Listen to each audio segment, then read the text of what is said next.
This is your daily dose of all things royal. When we look at the British royal family, a stark reality has been emerging. They seem completely detached from the will of their subjects.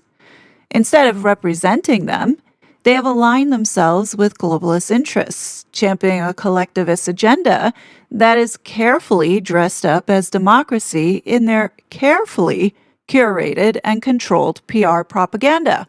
This same globalist elite mentality is driving the changes we see across the entire Western world. These globalists genuinely believe they know what is best for us, entirely bypassing what the people actually want. Like, take for example, Charles' 2020 speech to the Atlantic Council that I went over in my video not too long ago, seen here. He outlines a sweeping top-down transformation for humanity, a transformation that absolutely no one voted for.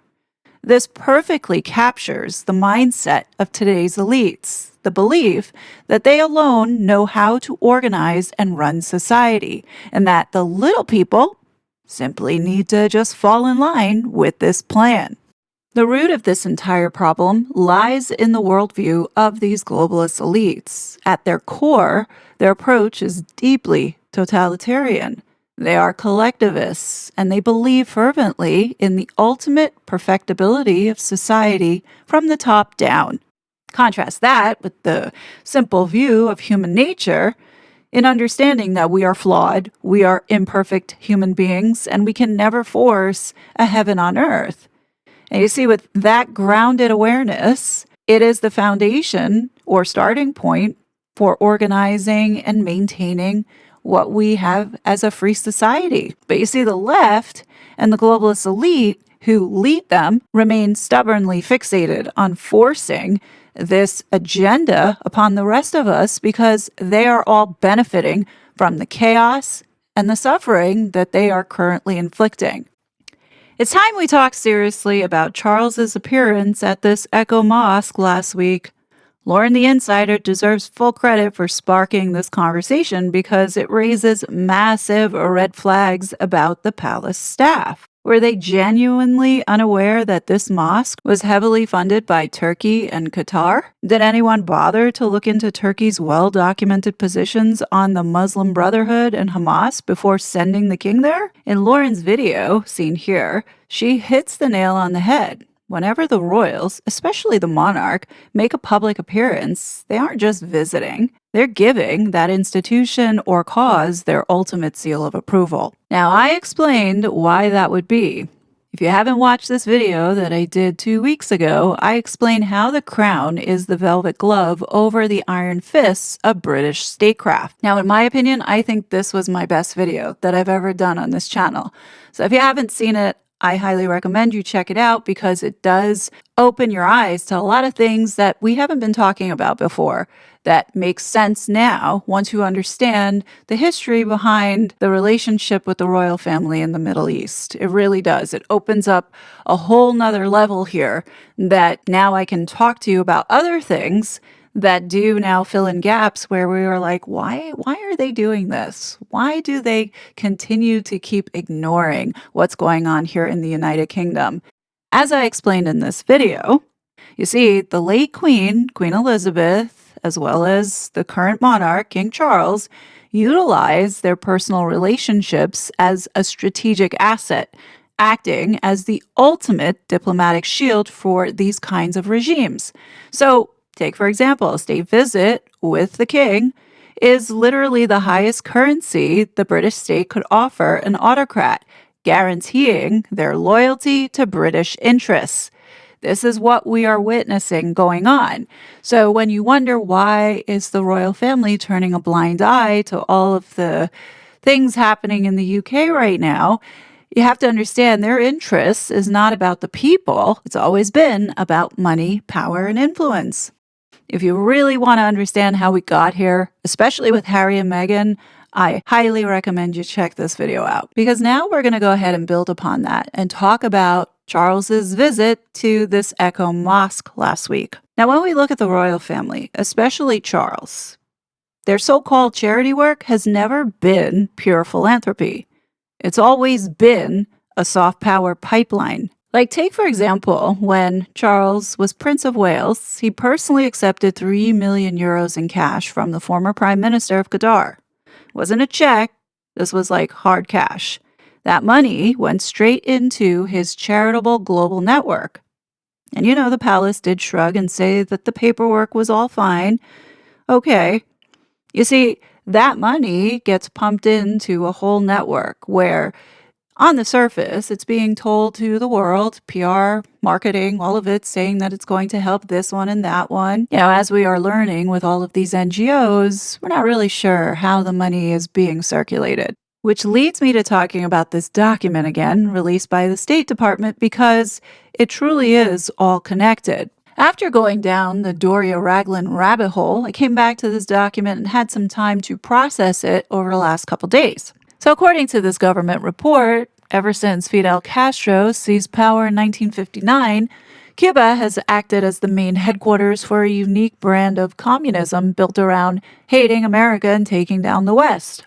Instead of the old Soviet focus on workers fighting bosses, the Cubans pushed the idea that poor countries and minority groups inside Western nations should rise up against Yankee imperialism.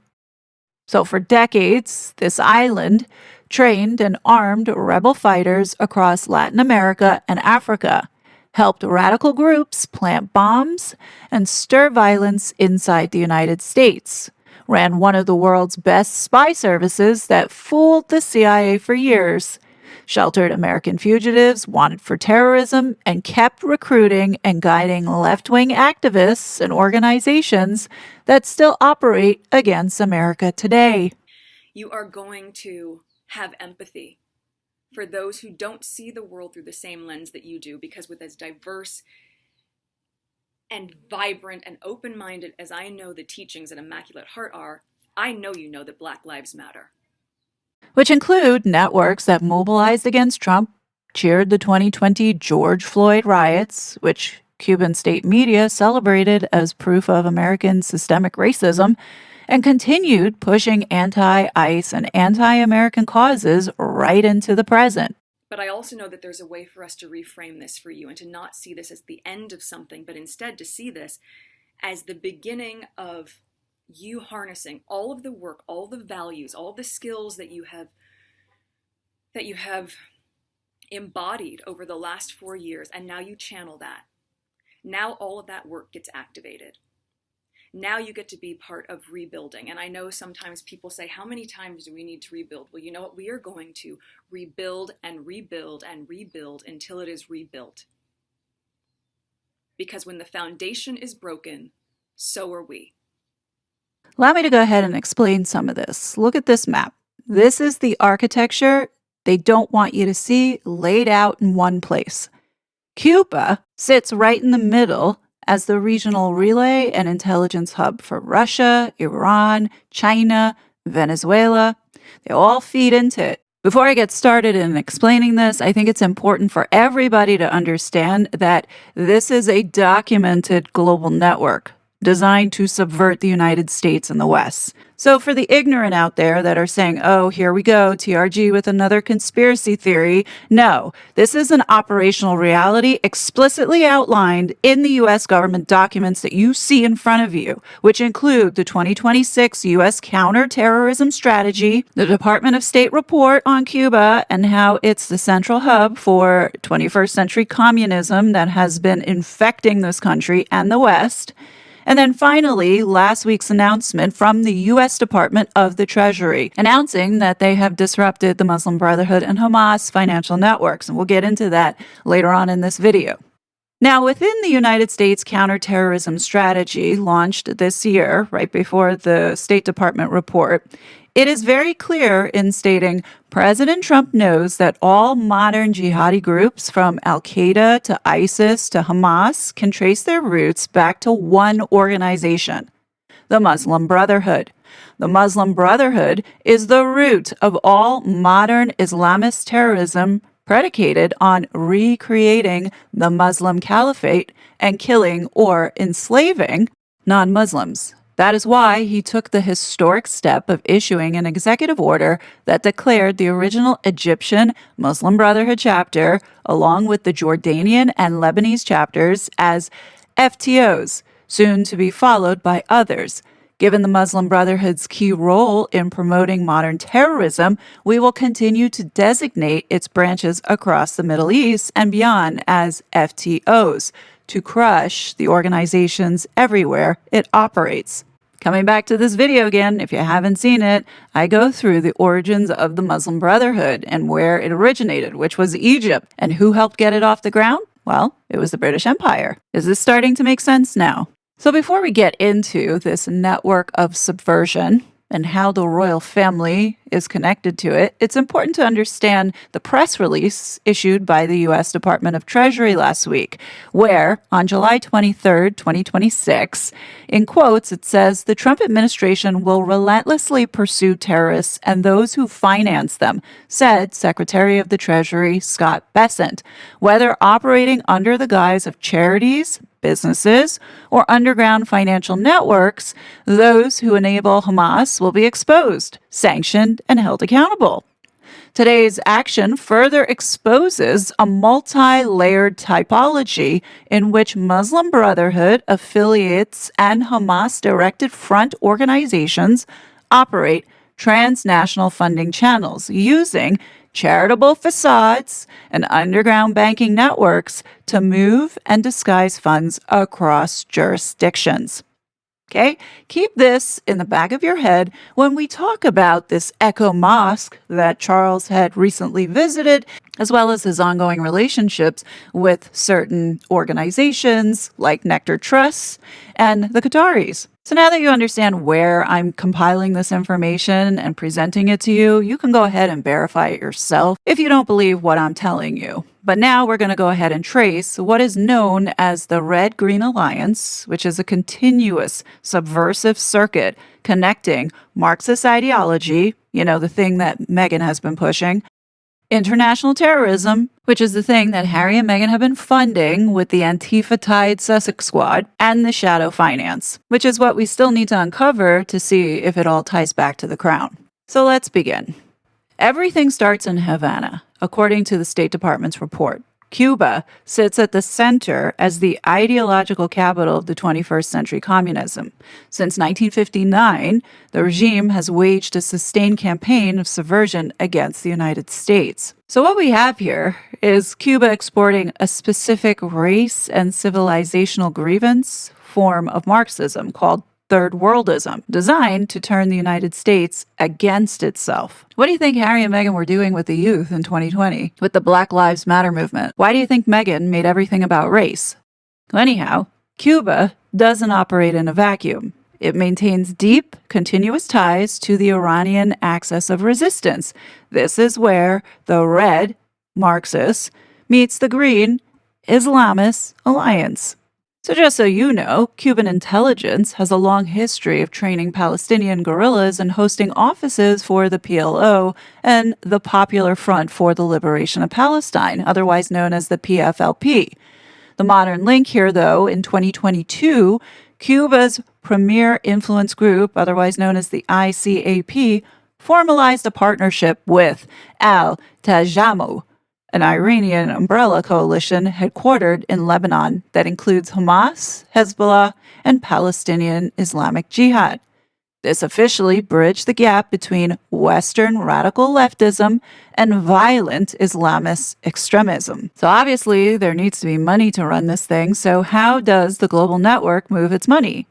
This now brings us to the United Kingdom, which serves as a major financial node for these operations. As I told you earlier, the U.S. Department of Treasury has now been disrupting this financial network happening in the City of London, is to be able to provide material support to Hamas, because these networks use charitable facades and underground networks to disguise and move funds in support of terrorism. The Muslim Brotherhood acts as the Western financial artery that feeds the exact same Islamist networks that Cuba has cultivated. So now is it a shock that Harry and Meghan were in Jordan supporting an organization that supported Hamas? No.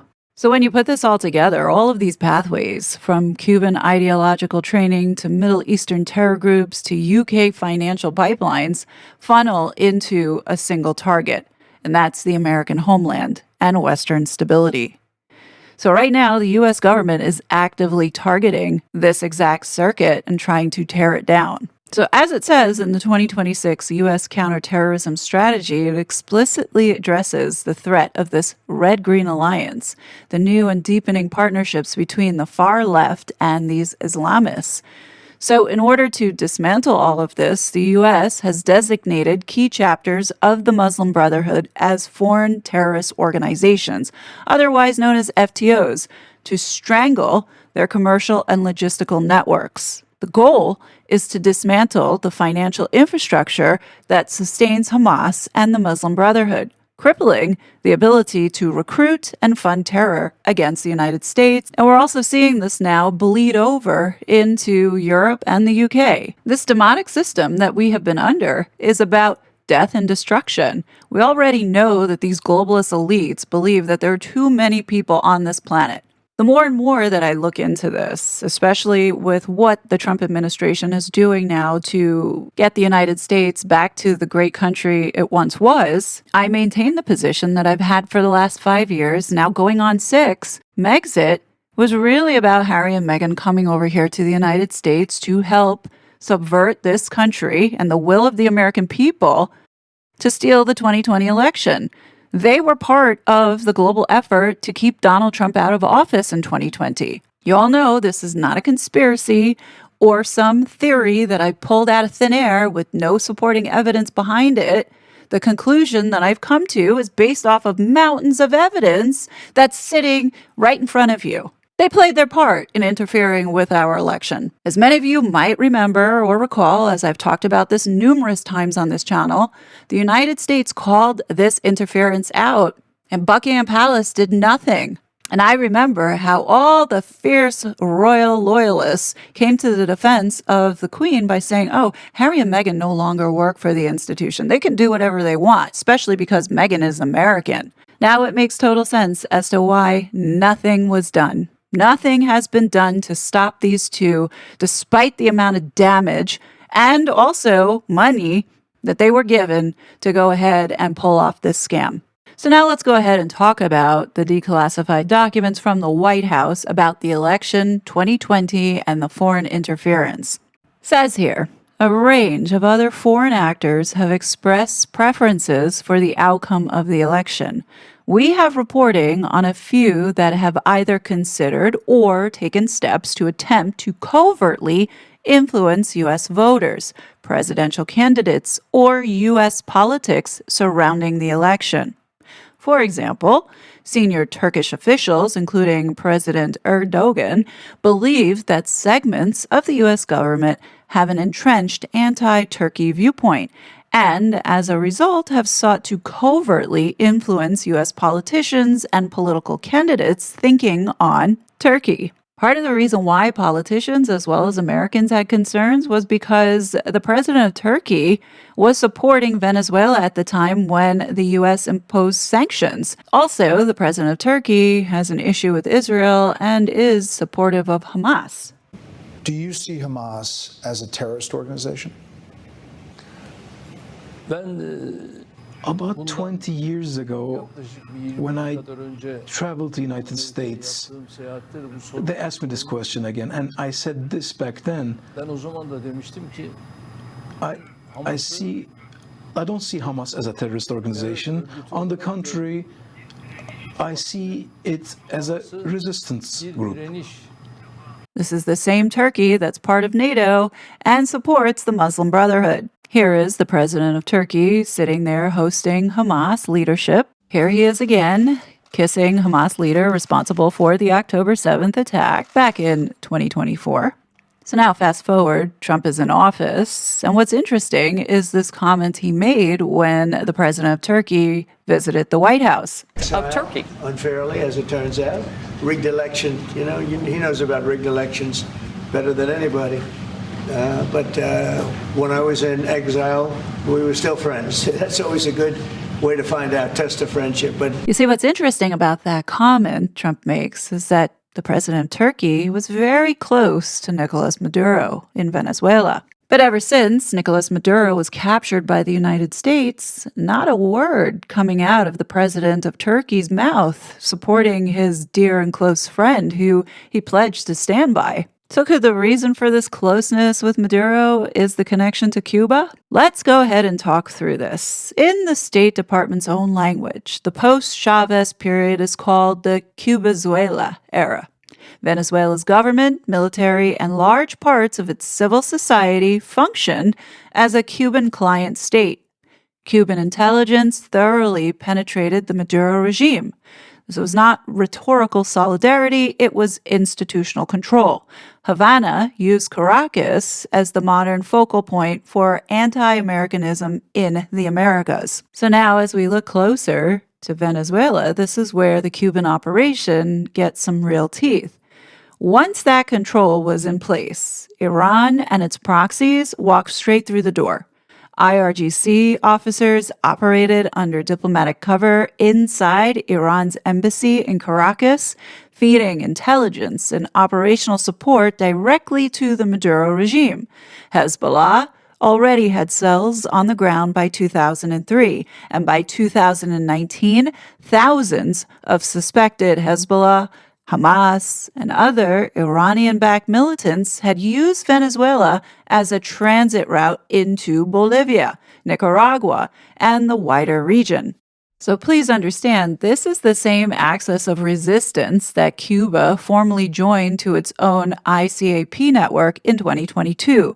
Same infrastructure, same pipeline, same objective. Cuba built the actual bridge. And Venezuela became strategic as the staging ground. And the Islamist side of the Red-Green Alliance used it to plant itself in the Western Hemisphere. So when we go back to the 2026 U.S. counterterrorism strategy, it labels Maduro a narco-terrorist outlaw and a cartel boss in open league with terror-sponsored Iran and its terror proxy Hezbollah. The regime's control of drug routes, money laundering, and criminal networks provided both funding streams and logistical corridors that could be used by the wider red-green infrastructure. At the time, if you recall, Maduro's election became highly disputed. But now it makes total sense because the Maduro regime was the political cover that kept the entire Cuban-Iranian node running. Cuban intelligence helped the regime hold internal control, they crushed the opposition, and they sold the fiction of democratic continuity. There was a lot of controversy over those voting machines that held that Smartmatic software.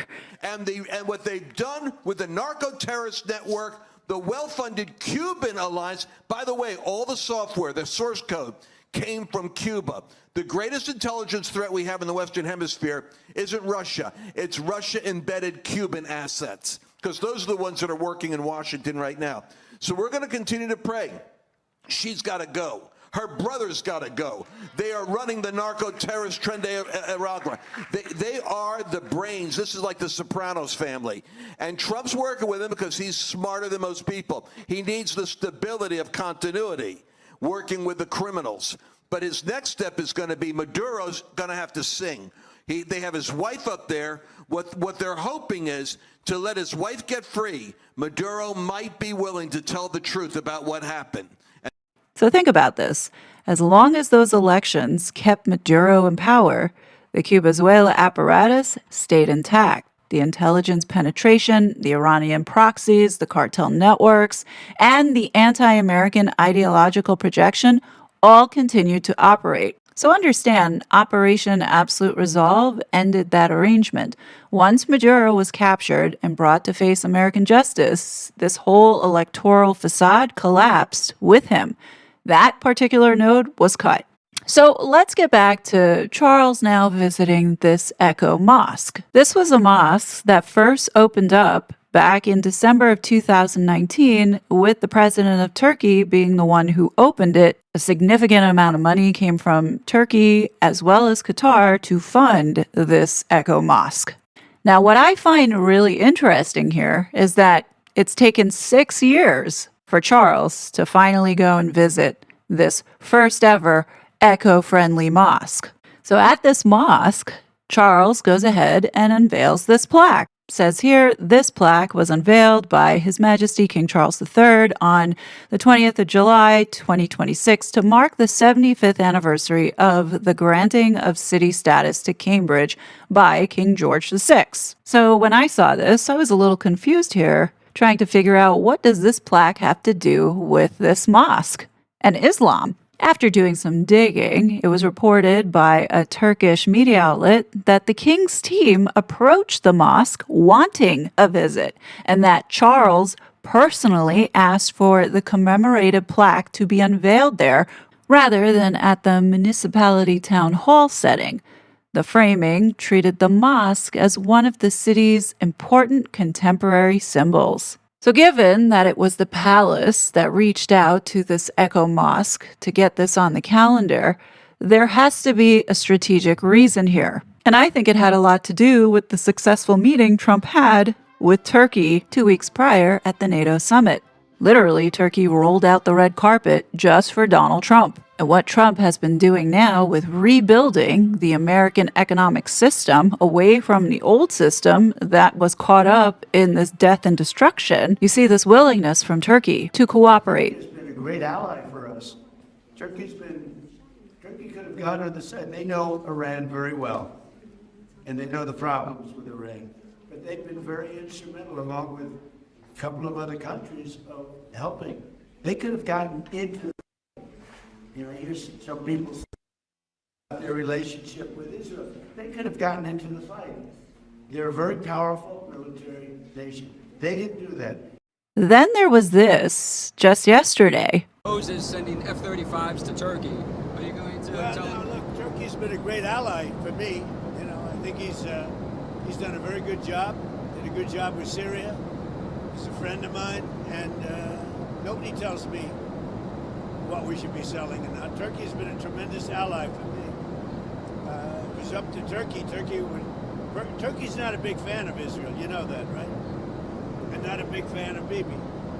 But they've been great for me. Turkey has been great. Very powerful country, by the way. Tremendous military. Very big military, very powerful military. Has a lot of great equipment. Now, I can only speculate as to why the palace decided to reach out to this Echo Mosque after 6 years of it opening to decide that was the place that they were going to unveil this plaque. Was it for the optics to show the president of Turkey that the UK is still a partner here and willing to continue this expansion with the Red Green Alliance? I don't know, but I do think it has a lot to do with what I said earlier in this video. Any type of visit with the monarch literally is the highest currency the British state could offer autocratic regimes. As it stated on the Cambridge Mosque website, the king's visit represented a heartening affirmation of our mosque's commitment to Muslim integration into modern Britain and to strengthening fraternal ties between religions. What's mind-blowing to me is this promotion of somehow this mosque being the example for interfaith, but on the website there is no sign of any type of discussion around Christianity or Judaism. It's all about, hey, what to do if you want to convert. Check out what we have to offer. But there's no supporting conversations around, hey, this is how we can all get along. But when you go to the Church of England's website, it's a totally different story. You're forced to accept this invasion in your country and another religion coming in and dominating and conquering you in the name of tolerance, compassion, empathy, and understanding. People really do need to pay attention to how deceitful this doublespeak is. Right? We've got this visit celebrates not just a building, but a powerful bridge of faith, collaboration, and community empowerment we built together. Today, it is a global beacon of inclusivity where we hosted His Majesty the King. Well, how is it inclusive if women are being held in separate rooms to have prayer? What this visit represented was the stamp of approval for this mosque to be embedded into the fabric of the UK now. This is essentially the message that they are sending to the world. What I find really troubling, though, to continue with this globalist agenda, even if it's at the cost of the well-being of their own citizens. What this is about for the royal family is holding on to that money, power, and influence. While we are all being distracted by this stupid woman and her fake bomb saturating and dominating the headlines, barely anyone was paying attention to Charles in 2019 going to Cuba. Back in 2019, when the Queen was still alive, did you know that multiple senators not only voiced their opinion about Charles's visit to Cuba, but extended an alternate invitation to go to Florida? Rick Scott wrote to Clarence House at the time to the Prince of Wales, Prince Charles, writing, "Dear Sir, it has come to my attention that you are planning a trip to Cuba, the first of its kind for the crown since Fidel Castro established the communist state. A trip of this magnitude by the crown provides unwarranted legitimacy to a dictatorship with a decades-long history of persecuting and imprisoning its defectors and repressing its people. While you may be able to travel freely to the island as a foreigner, Cuban nationals are treated as second-class citizens, unable to enjoy the same freedoms on their own island, creating a reprehensible apartheid system. In Florida, we stand in direct opposition to ruthless dictators like the Castro regime and its crony successors. Throughout Latin America, the Cuban dictatorship has long attempted to destabilize the region. The Cuba regime harbors terrorist groups and is responsible for propping up other ruthless dictators like Maduro in Venezuela. Right now, Maduro is terrorizing the people of Venezuela by blocking vital humanitarian aid from entering the country.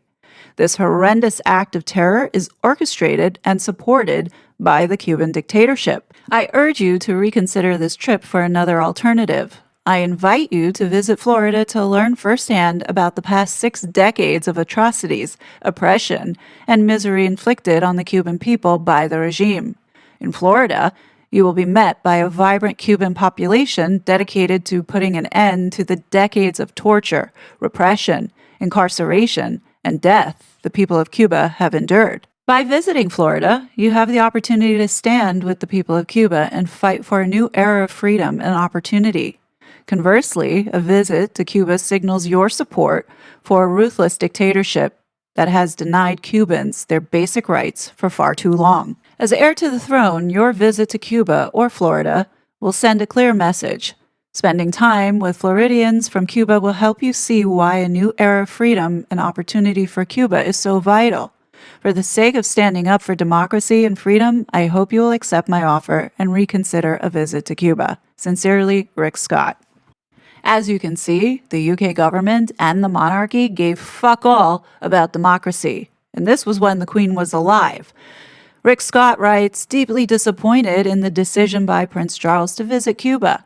This trip provides legitimacy to a dictatorship with a decades-long history of persecution and violations of human rights. The U.S. must remain firm in its stance against the Castro regime.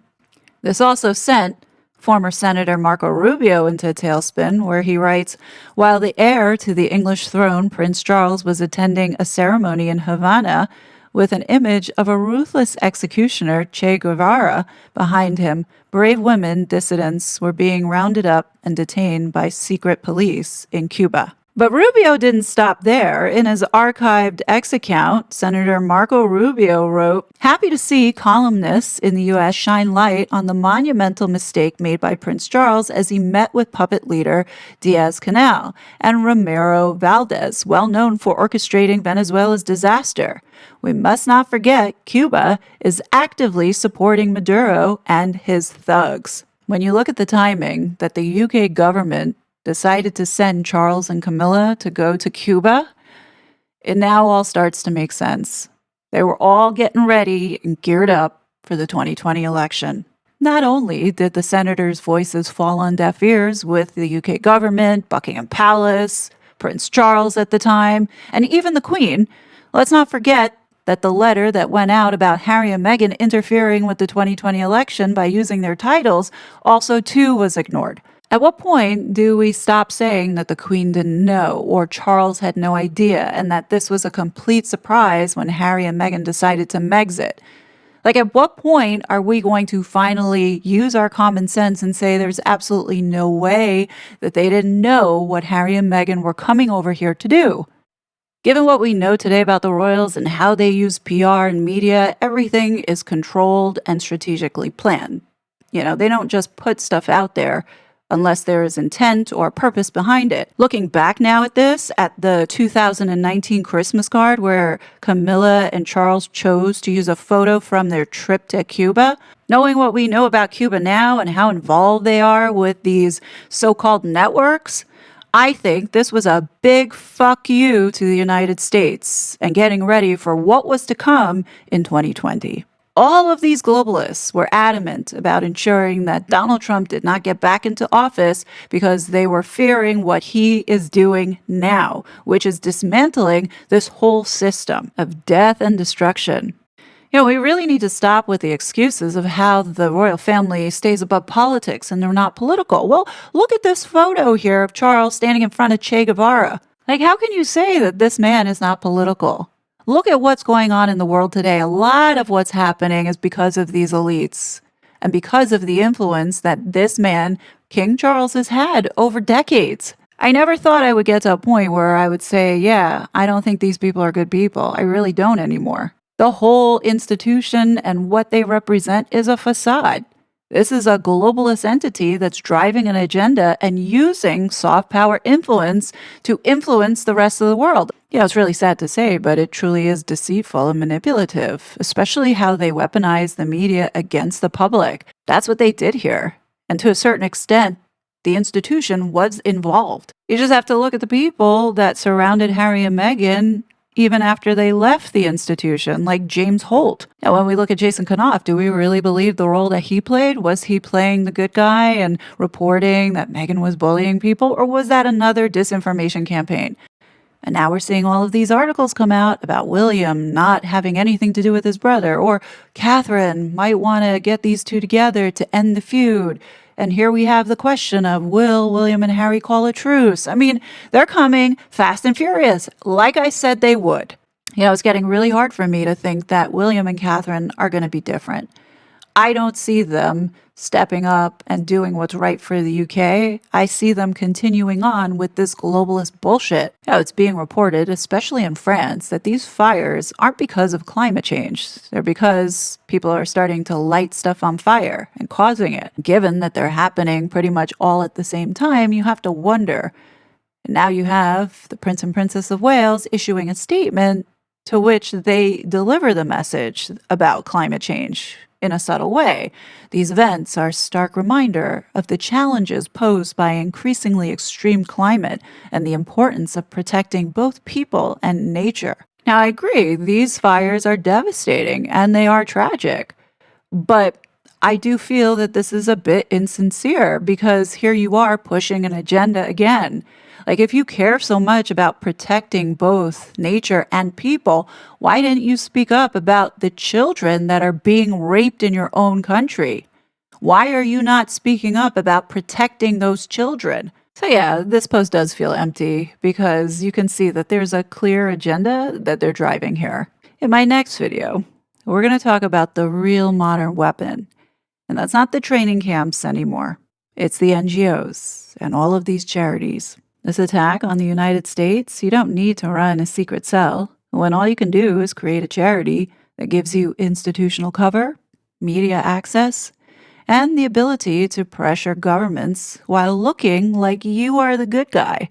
I know that this is a lot of information to digest. That's why I'm breaking this into two parts.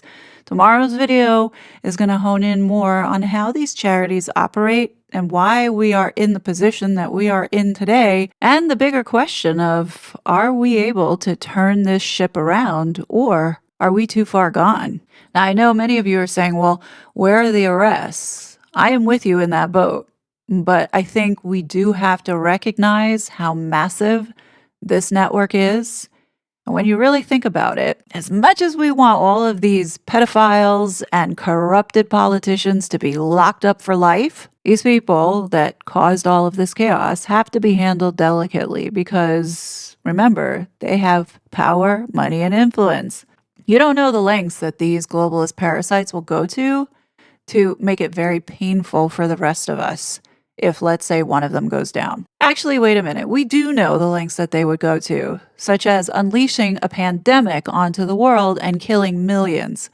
Yes, we know what these psychopaths will do. But I do think, from an American standpoint, I think Donald Trump really does put America first. And I do believe that we are not privy to information that shows all the threats that America has, on this land every single day. I think that would make us never want to leave the house again. I'm pretty sure there's a lot of things that we don't know that are happening, but they just can't tell everybody because, the number one priority is to keep us safe.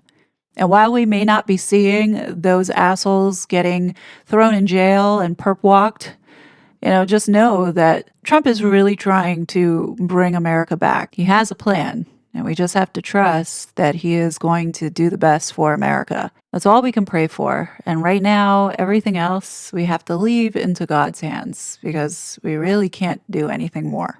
Anyhow, enough of me babbling on. Just thought I would open this conversation further since Lauren started it. And, I think it's worth we continue to keep talking about it because the more awareness that we have around it, the harder it will be to be manipulated again. And I think all of us at this point, as you're discovering on your own, realizing that this whole thing was a sham, are kind of angry that you were all played for fools, right?